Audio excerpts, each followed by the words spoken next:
Yo, what's up, what's up? Good morning sa inyong lahat. At meron tayong unang gawa ngayong araw. Sunday ngayon, kahapon may for the first time nagkaroon tayo ng pasok. Sabado. So, kaya wala tayong nagawa kahapon dito sa shop. So, ngayon ay mayroon agad tayong customer. May nagdala sa atin ng puwan lang. Ay ano natin. I-set up natin.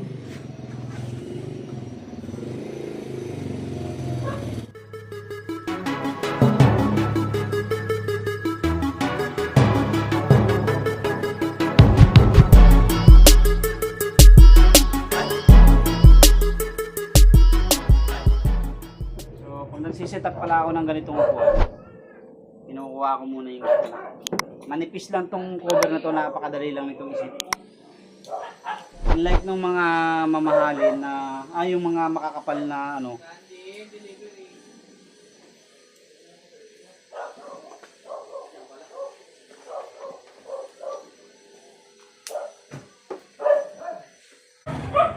So, tumating na yung ating in-order.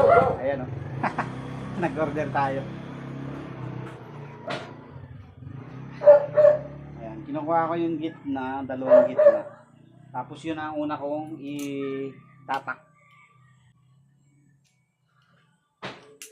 Para sentro-sentro.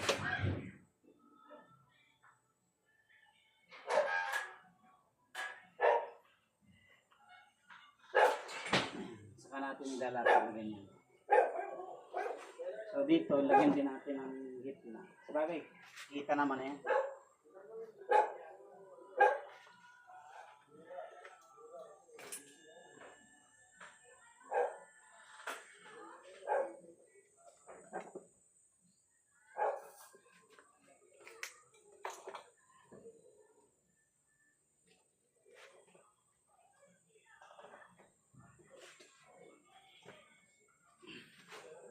So, tinatak ko muna itong unahan.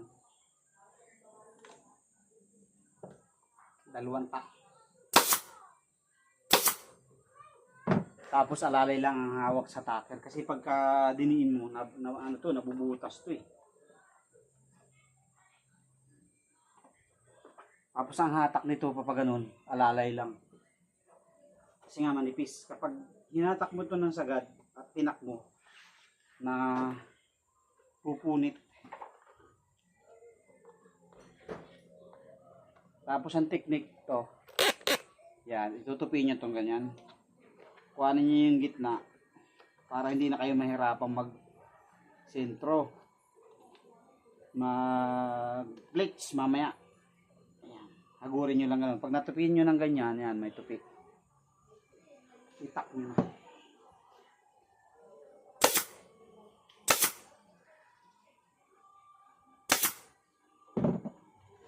So, pag nakuha nyo ng gano'n, so, syempre, medyo unat na yan.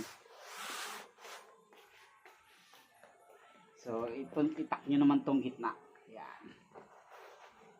So, itong mga ganitong guhit, hindi agad basta-basta nawawala yan. Pero yan, sa katagalan ng gamit, nawawala rin yan dahil mahatak din yan. So, dito naman tayo ngayon. Yan. So, ganyan lang. Alalay na hatak din lang kasi ito nga mabilis mapunit.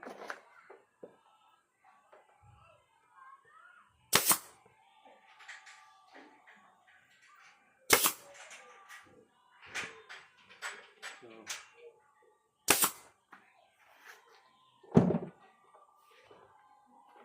tapos to hahagurin yung ganun.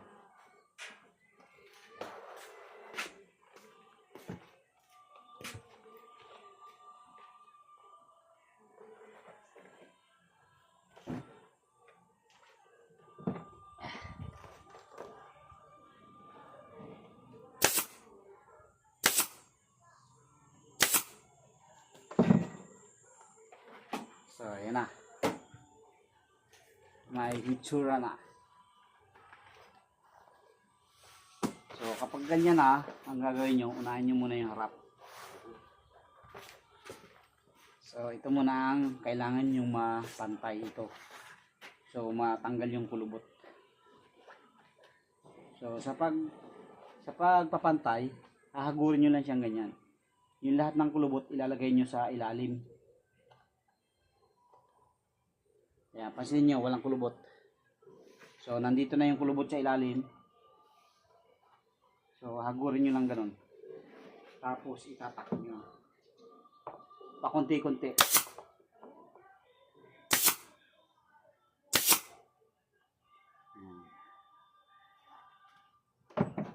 Tapos kabila naman, ganun din.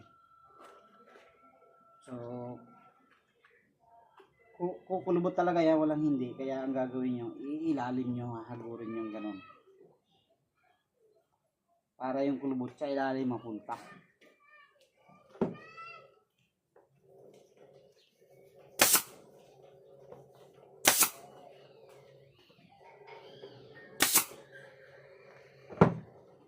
Oh, see? So, pantay na, di ba?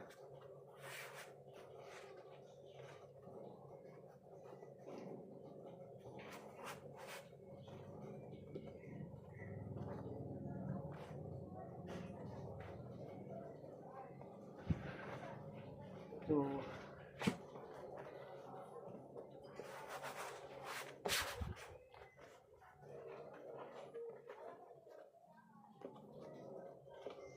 manipis na yung foam niya dito eh.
Basta pag may kulubot sa ibabaw, sa gilid, ang gagawin nyo, hahatakan nyo lang paloob yan. Wala naman yan.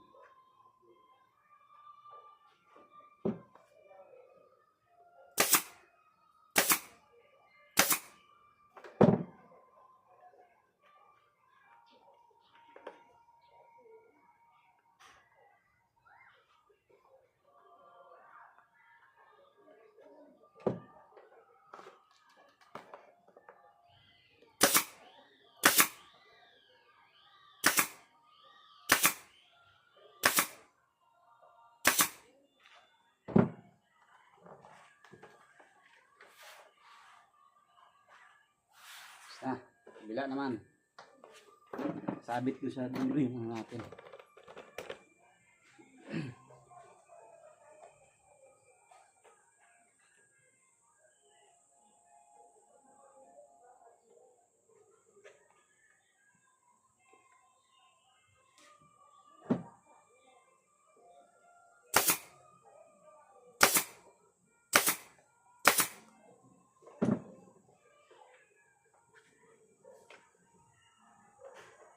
See? So maganda na yung cover natin.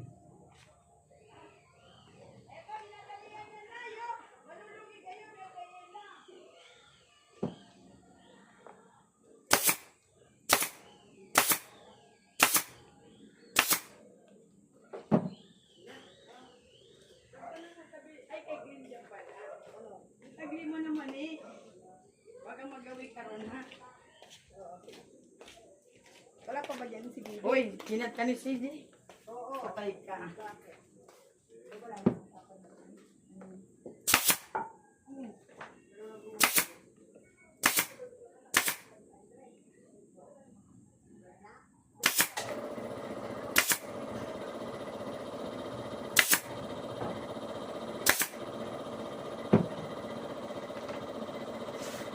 Hipid. Hipid, di ba? Hipid, hipid. Sabi nga lang. So, konti na lang. So, dito, ang ginagawa ko, piniplits ko rin dito. So, hinahawakan ko rin yan. Tapos, pag nahawakan ko ng ganyan, saka ko inilulumog sa aking paloob.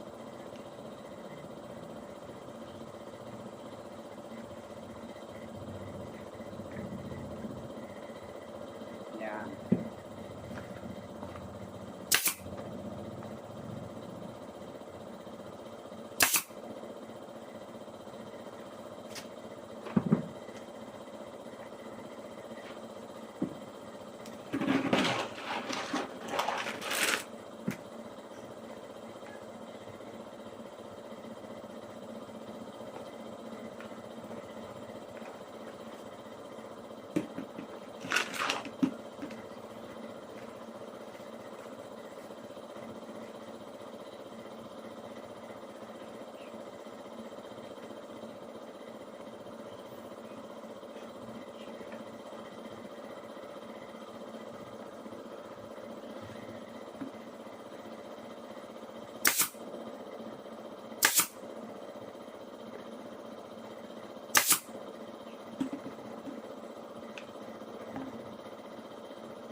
So, wag nyo munang sasagad dito, pagdating dito. Wag nyo munang isasagad, kailangan ito naman ang inyong munang ipalapat ng maganda para hindi kayo mahirapan. Kasi pag sinagad nyo dito, tapos natira dito yung plates, mahirap. So, kailangan mayroong pang balance na mahatak doon. Mayroong mahatak din dito para umantay. So, ang gagawin nyo, so ito muna ang dulo. Yan. So, ganun ulit, i-plates nyo lang.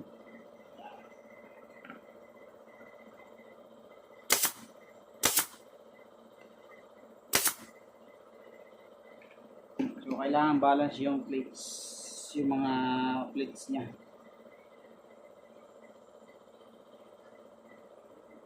Yan.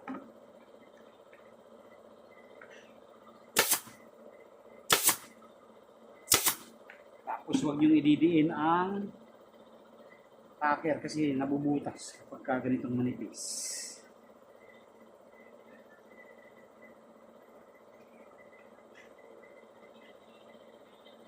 Yan, kailangan makuha niyo ng perfect yung mga kantuhan. Yan. Para yung ibabaw malinis. Pag may mga ganyan mga tulubot, hahagurin nyo pa yung lalim.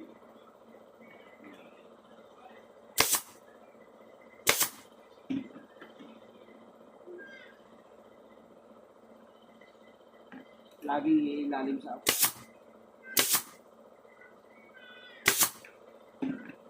Yan na. Pansinin nyo.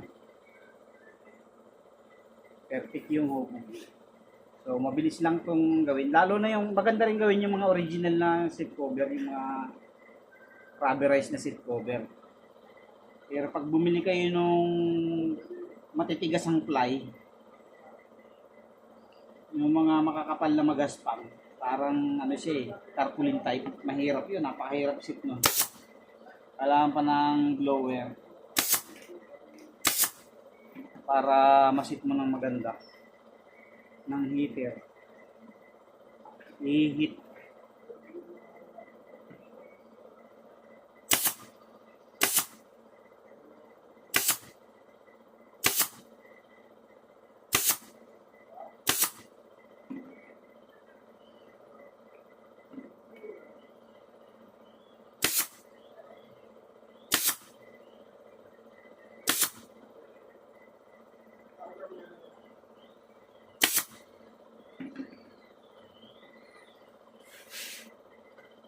So, konti na lang. Isang side na lang.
So, bali yan naubos ko isang ganito lang.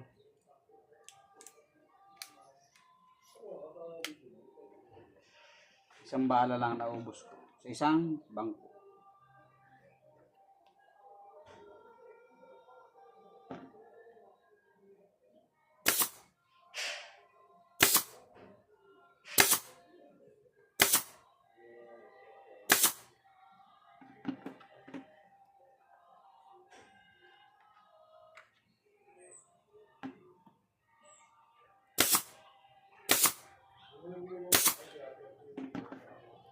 Okay, so tapos na tayo. Ayan na.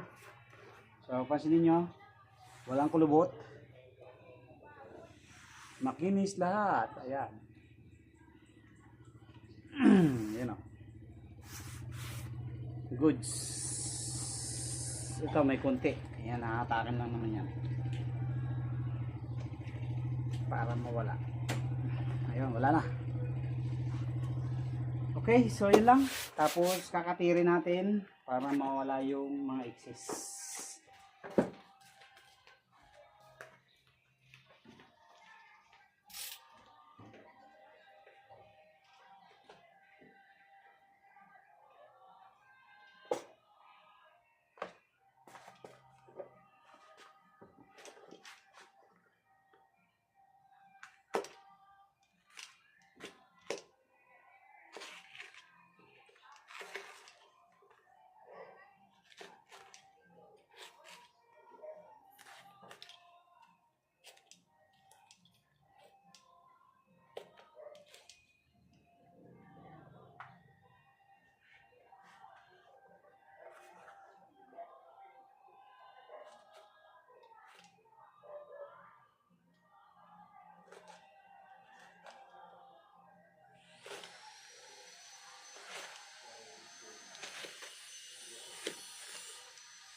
Okay.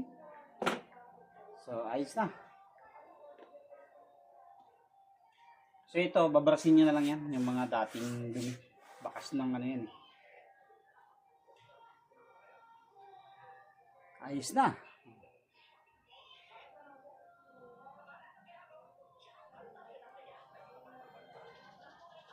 So, yun lang mga kaduit. Thank you very much. Sana mayroon kayo napulot na kaunting kaalaman dun sa aking simpleng DIY for today.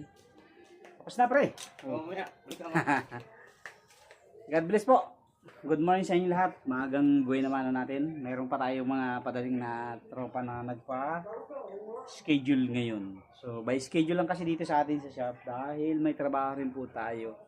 Hindi pa tayo full-time dito sa shop. Pero yung shop natin ay almost 4 years na yata. 5 years. So, sideline ko lang. Thank you. God bless po.